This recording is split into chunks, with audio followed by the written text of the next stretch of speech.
Now, Pittsburgh's best sports show is about to begin. Call us or tweet us. We got things to talk about on the Allegheny Health Network Nightly Sports Call.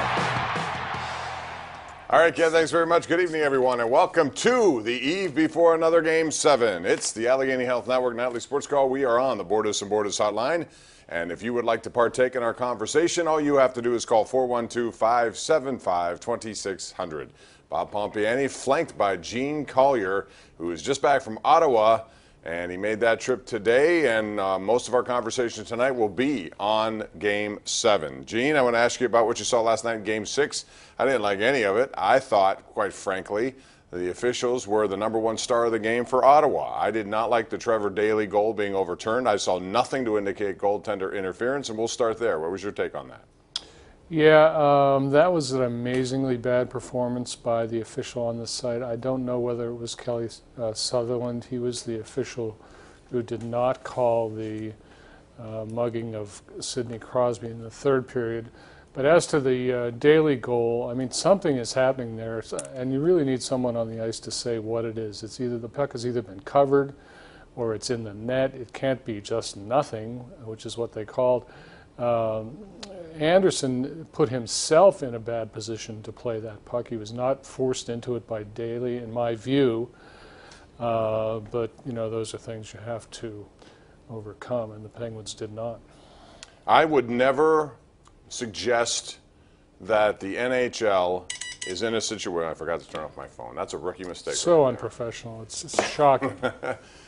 I've never seen a goaltender interference called after the puck gets into the blue paint before a player arrives. Normally it's during, as it's happening, or before.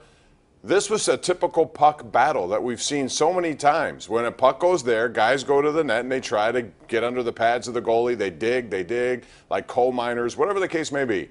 I'm wondering now, since that is the precedent apparently, that can be goaltender interference, what's going to happen with every goal that's like that? And there are a lot of them like that, Gene. Yeah, that's an excellent point. And I think this is at least the first time that I really noticed it. But it's analogous to, you know, the NFL officials becoming gun shy because of replay.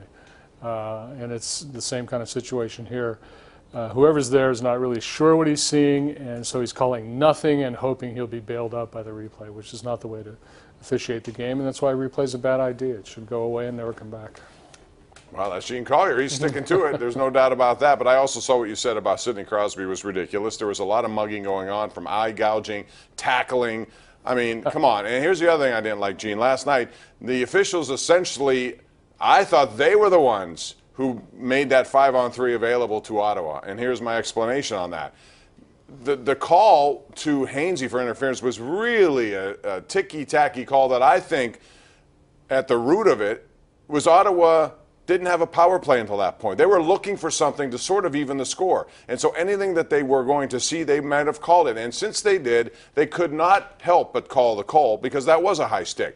So if it were reversed, let's say if Cole had high stick Turris first, would they have called that same Hainsey play to give it a two-man disadvantage, do you think? Yeah, I don't know. But, you know, what I did notice was that the on-ice officials in this series seem to be having a difficult time just among themselves, Bob, figuring out what kind of game they want. You know, sometimes it looks like they're letting anything go. Other times it looks like, you know, the cheapest little thing will get, like that call on Stone for slashing I guess it was Streit or maybe it was Hainsey. That was not a slash. That was a tap. The Penguins should never have. Right, that was a love tap behind the play. I saw from That's the end zone right. So what's that all about? So that was a bad call too. There are a lot of bad calls, and you're right. I don't know what they're doing, and don't be surprised tomorrow if they do nothing, which is also the wrong way to go. Because by saying we're not going to influence the outcome, you are influencing the outcome. If it's a penalty, call it. It's a penalty. 412-575-2600 is the number to call.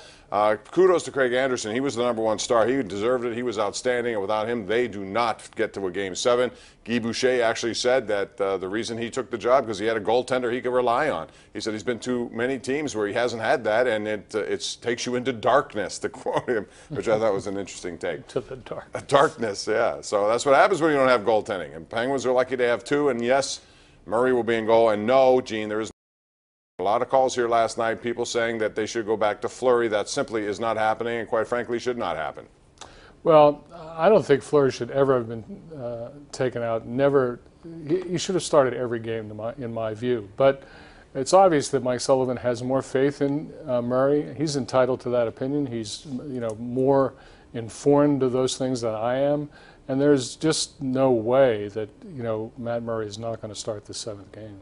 All right, so what do you say? Let me know. Call right now. Gene and I are here to take your calls at 412-575-2600. We'll begin the conversation next right here live on Allegheny Health Network Nightly Sports Call. It's the Bordas and Bordas Hotline. We're waiting for you.